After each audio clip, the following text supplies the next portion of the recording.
Hey, everybody, it's Pete. Good morning. It is Thursday. It is New Year's Eve. Hopefully, we are putting 2020 behind us. We all know that flipping the calendar, that's not going to change anything. We're still going to have the same pandemic world going into next year, but maybe at least with the vaccine news now, we're going to have some hope. And that's the biggest thing that we want right now, kind of flashing back to the 1978 Superman, where it was all about hope. I don't know if the changes in Washington are going to make a monster difference because the vaccine, the science is what the science is. But changing that calendar, setting New Year's resolutions, so to speak. In my world, we actually set new goals. We don't call them resolutions. Resolutions kind of have that connotation in your mind where the thing's just something that you start and quit right away. We don't want to do that. We want to become somebody new for 2021. We want to become a better version of ourselves. So I'm actually going to start out with two things. Number one, I want to say thank you so much. I just want you to know how much I appreciate it. If you're watching this video now, if you've been a part of our community for 2020, this was a new thing for me this year. I kind of stayed out of the public eye for a long time. I had my trading firms in New York City. Decided to do this year. It was a really the right time for me to get back involved. I just want you to know that I really appreciate that you've joined me this year. I want you to know how much I appreciate, especially if you've been a regular viewer of the channel. And I'm going to keep trying to get better. I'm going to keep trying to improve everything we do. I listen to all the feedback. I get as much joy out of doing these as some of the comments that I hear. So I just want to give back. I just want to say thank you. I want you to know how much I appreciate it because you have a lot of choices of where you could be watching right now and how you're learning. And I just want you to know how much I appreciate that you've chosen to be here with me. If you do find value on these videos and you haven't done so yet, please click down and subscribe. That would mean the world to me. This way you get updates. What we're going to do now is we're actually going to start out with a lesson, so to speak, on what I believe has been the stock of the year. We're going to talk about Tesla. Even though today this is a best stock picks video for the end of the year, and we do have a decent sized list today, I want to start out with something that's very important in Tesla. Earlier in the year, coming off the market low, a lot of people were aggressively trading Tesla. At least that's what they were telling me by email and Slack and everything like that, and how much money they were making, which you never know. But I do know that some people were shaking because they were trading too much size because Tesla became, in their mind, too easy to trade, where it was just no matter what, Tesla was going up. And now at the end of the year, that's kind of why it's the stock of the year. It eventually, at the end of the year, went up. But this is the key. This is a really big deal, and we're going to go to the chart in a second. Is you really need to know, are you an investor or are you a trader? Because traders trading without a stop loss, that's dangerous. That is really dangerous. And I'll tell you why. I traded through 2008, traded through the end of the dot-com boom in 99. Obviously, we're all experienced what happened here this year when the pandemic hit. The market is bigger than you. I can guarantee you that. I don't know you. The market is bigger than you. At some point, the government is not going to bail the market out. At some point, it's going to happen where we have a real decline in the market, and you're going to be sitting back and saying the market always goes up. The market's going to come back because the government's going to step in and fix things. That doesn't always happen. These are extreme situations, 2008 and right now, and you're going to misinterpret a situation that is a normal function of the market, a normal activity in a particular stock, and you're going to end up holding it too long, and you're going to get crushed because you believe stocks always come back. Now, in the long run for investing, that might be true, but when you're sitting on these monster losses, praying for the thing to come back, here's the key. You have completely given up control over whether or not you're going to make or lose money on that position. And that is the worst position to be in.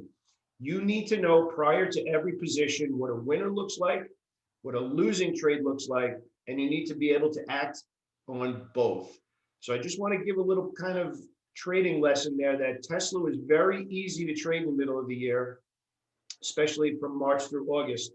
But then the tape changed. When the tape changed, and it got really ugly, and it was obvious. We had the same thing happen where DocuSign was really easy this year, where JKS was really easy this year, where some of the electric vehicle stocks were really easy. And then the tape changed in a second, in a week. We're gonna look at that in a second. But you need to recognize that. And if you don't recognize that, if you don't understand order flow, if you don't understand when the order flow changes and when the tape changes and when the tape is obvious, and you continue to trade aggressively, trading the tape from 2 weeks ago or a month ago, because you didn't recognize the change, you're going to be in trouble and you're going to get hurt. And when I say you're going to get hurt, it means that you're going to say it always comes back. You believe that you have this giant account and it keeps going down. I'm telling you, I've been through it. There's going to be one time that the government says, no, this is normal. We have to let it play itself out and it's going to drift lower. And everybody has their uncle point where they have to puke the trade up, and it could be avoided. These big losses could be avoided if you had a plan before it started. So I'm going to go over to Tesla. I'm going to walk through the difference between a obvious tape and a tape that changes so that you can at least have some structure in your mind. I'm pretty sure we hit 700 this week. If not, we came pretty darn close, 695. Yeah, we came very, very close this week. Didn't quite exactly get there, but the chart has been amazing this year. It's been an amazing run. People that are fundamentally looking at the stock are pretty frustrated. It doesn't matter. That's why we're tape readers. That's why we're chart readers. So again, just an amazing, amazing year to be a trader. We are in a glorious time to be a trader right now. If you aren't getting the results that you want, if you're not capitalizing, like I just rattled off a few different industry groups that we were trading for a month and a half, for a month and a half, for a month and a half, by going into the market leaders, finding those market leaders, milking every penny we could out of it while it was obvious, changing when the tape changed, found a different industry group. If you're not rotating your stock, rotating your watch list into the most obvious order flow, into a tape that's super clean and easy to read, just click down and learn about the boot camp. For what you get for being with us for 30 days, you get our amazing community, get 12 coaching calls a week on top of getting my entire system for only $295. It's kind of a no-brainer, especially heading into this long weekend where you can watch the home study videos. If you're not getting the results that you want right now, if you are, awesome, congratulations. I'm very happy for you. But let's set some bigger goals for next year. Let's understand why you were succeeding in 2020. Let's understand why you made more money this year. And I challenge you to step out of your comfort zone and become something bigger, something better, something that you never imagined, but you can step into and say, yeah, at the end of this year, at the end of this time, next year, at the end of 2021, look back and say, you know what? I said I wanted to go somewhere different and I made it happen. That's what I hope for you in 2021, because that's the same goals that I have for myself and for our community. I know we're going to get there. So let's take a look at Tesla. We're going to look at that. We have a little bit of a group of stocks. So again, have a happy and safe New Year's Eve. Thank you so much for being a part of our community. And let's head over to the charts. All right, so the biggest part I want to talk about in Tesla is we are constantly talking about when a stock has order flow and when that order flow is being held. So in other words, they're holding the bid. And right up here through August is when the stock was very obvious. We were pushing up, we were pausing, we weren't really pulling back that much. But in this area here, you can see what we have, what we call melted candles. And melted candles are when a stock opens and closes in relatively the same place, and you are not seeing it go well bid with consistency. You're not seeing the stock make higher highs, higher lows, close on the highs. You start to get to a period where the tape is not as clear as it was when the money was easy. And you need to recognize that while it's happening. So in this period here between August and let's just say the end of November, for argument's sake, you can clearly see here, we can't hold the bid from 1 week to the next. We went, we had melted candle, heavy selling, well bid, right back into selling, into melted candle, melted candle, melted candle. So 3 weeks of indecision, into 2 weeks of selling, into well bid, into a bearish U-turn. This period right here, you need to recognize when the tape changes. You need to change and adapt to how you're managing your strategy. Now, here's the key. I want to get this across because it's incredibly, incredibly important. You have your strategy, and then you apply your strategy. We had actually somebody in the course yesterday in the community ask about managing the position, and I gave some strategic advice about how I'm managing my positions, how I'm scaling back if trades aren't doing exactly what I want them to do right now because volume is drying up. I'm not willing to keep risk on out there if I'm not getting follow through. And quote unquote a head start on my positions. So I'm not changing the strategy. I'm not changing the 5 or 6 rules, as she said. What I am doing is I'm adapting how I'm using the strategy according to the current market conditions. And I think a lot of people did not do that with Tesla in that 2.5-month window, continued to trade heavy, not realizing the profit potential wasn't there anymore, or at least the tape changed, which lowered the odds of hitting that profit target.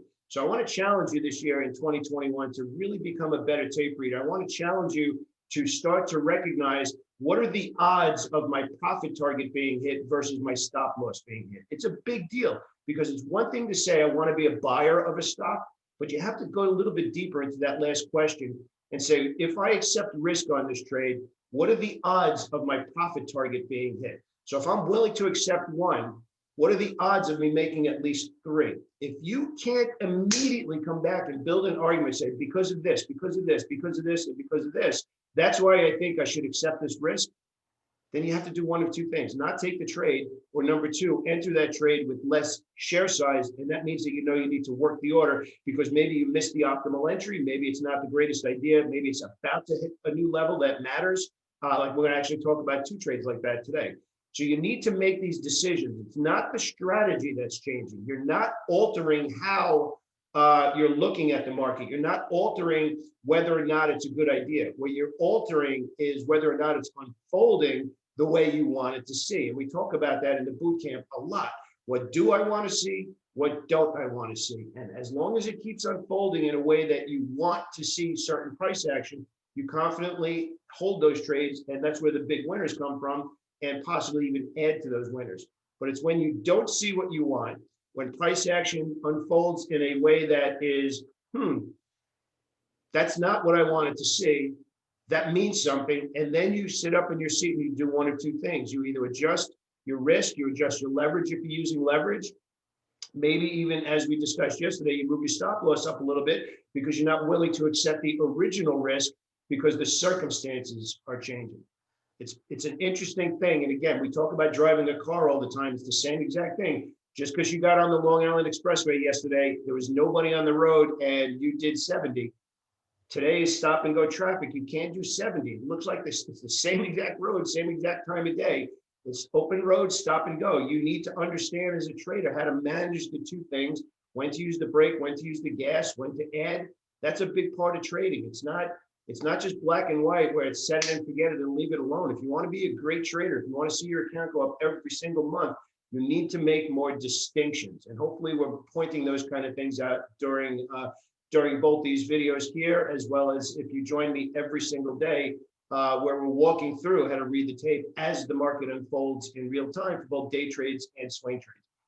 I know that's a little bit of a bigger lesson here to end the year, but I think it's important because in my world, which you can see, I got a big library here. In my world, it's always better to be prepared and know what you're going to do and then adjust as it unfolds, because there's nothing worse than something happened you weren't ready for. That's when it becomes an emotional decision, and it shouldn't be an emotional decision. You should know exactly what you're going to do no matter what. Now, remember what I just said. I did not say you should know exactly what's going to happen next. Big difference, and that's where a lot of traders get caught. You need to know exactly what you plan to do. What happens next, we can't control as far as price action. But once you know exactly what you're going to do, then trading kind of becomes easier, because now it's not, oh my gosh, oh my gosh, oh my gosh. Now it's like, okay, I'm ready for that. Here's what I plan to do. Oh, it's moving in my favor? Oh, great. Here's what I plan to do. Oh, hit my profit target. Let me move up my trailing stop and see if we can squeeze a little more out of it. That's where trading becomes fun. It becomes fun because you are the reason you're in control. It's not the market anymore. You're not just hoping the market goes up anymore, which is what I said back at the beginning, right? Anyway, let's get into today's picks. I hope that spurred you to spend some time with a legal pad over the next 2 or 3 days. Really jot down what you want to accomplish from the stock market this year. And maybe even you decide to join us in the boot camp. I'd love to help you in a personal way too. So let's finish our list of stocks today.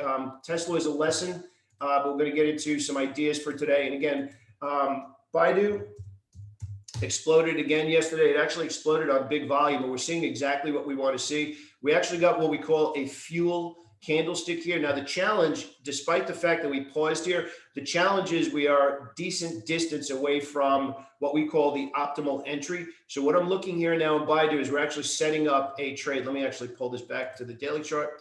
We are actually now waiting for a pause. So we had this move that was roughly $20 yesterday. So you can see we got a good push, we got a good pause. If we enter today, this is what I was saying before about the optimal entry, because it's $20 later in a stock that you can clearly see hasn't moved that far, that fast in a couple of months. Matter of fact, maybe even more than that. That means that we need to work the order today. So work the order means that you have lower initial share size, knowing and admitting that you got into the trade a little bit late. Still a bullish idea, still clearing levels, still looks good. We went from all of these melted candles to what we call a energy candlestick, and refining that even more. It's a fuel candlestick because it's breaking out from here. LMND was called out by Chris Albert yesterday in the community. We waffled back and forth on whether or not it was a great idea. We had bullish gap, bearish gap. So that kind of really pulled it back off the table despite the recent buying. Chris's call actually got some follow through. So nice job there, Chris. So now the stock is now well bid. So well bid, looking for new highs, pushing through the 138 level. Hopefully you participated in PDD. This is one that we've been calling out now for a couple of days in a row. Again, we went from optimal entry to well bid 2 days in a row. If we open higher in PDD, that will be the third day in a row of it being well bid. So again, this is the biggest problem that I see for newer traders, is timing their entries too late, not recognizing it's the third day of the stock being well bid today. That means you need to work the order. You can't go in full share size because the odds of getting shaken out are good. And this solves that problem of I was right, but I didn't make money. Work that order when you don't have the perfect entry or you're a little bit late to the perfect entry. We call the optimal entry. BILI was one that we had a little bit of a trade yesterday afternoon. It was more of a day trade. Nice follow through today. So you have good pullback, 3 melted candles, bullish gap, well bid, closing on the highs, getting some nice follow through here today as well. CLSK got us the other day. We got long here, took a stop loss here, came right back into a well bid candlestick. So we're revisiting that stock again today.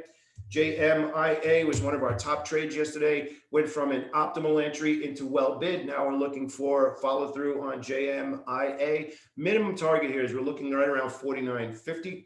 VRM is one that I want to point out. If you happen to have not watched the video, this looks like a normal downtrend. But when you dig a little deeper, which is what tape readers do, you can see we have accumulation there. Pausing at this level, punched through the resistance yesterday, put on a small piece, did not stay above the resistance. So again, this is the difference between tape reading and trading, right? Chart reading and tape reading. We are now pausing at this level. I don't have full share size because this is a significant level, looking for it to punch through. If it fails, no big deal, have the appropriate share size. If it bounces, 50 will be the next level, 50 to 52. TSM actually super strong yesterday, got a little bit of sympathy move from AMD, but out of the two, I like TSM. And we're looking for follow through. This is the first well bid day through this significant reference point. So we need to see follow through today. Remember what I said, what do you want to see, what don't? We need to see well bid here today and in TSM. And finishing up the year with our last 2 picks, MasterCard and Visa, both trading incredibly well over the last 3 or 4 days. So what we're looking for in those stocks right now is a pause. Because they've actually reached what we call a saturation point in the community right now, they've actually rallied to a point where the odds of follow through on a new swing trade have diminished. So if you can imagine this, we've gone to here. Now we're looking for a pause and then looking for the next new long in both Visa and MasterCard. So I want to finish up this video. Go to that Tesla chart. Just take a look at the year. It's a really good chart to print out to learn tape reading about when it's obvious, when you go into these melted candles, when you see well bid weeks and those trades are easier. And again, I just really want to thank you for being a part of my community. It really means a lot to me. Obviously, we put a lot of hours into trying to help as much as we possibly can. And I'm wishing you a giant beyond your wildest dreams 2021. And if you need some help with your trading, I would absolutely love to be working with you. Let's say starting in January, click down and learn about the bootcamp. Have a great day, everybody, and have a safe New Year's Eve.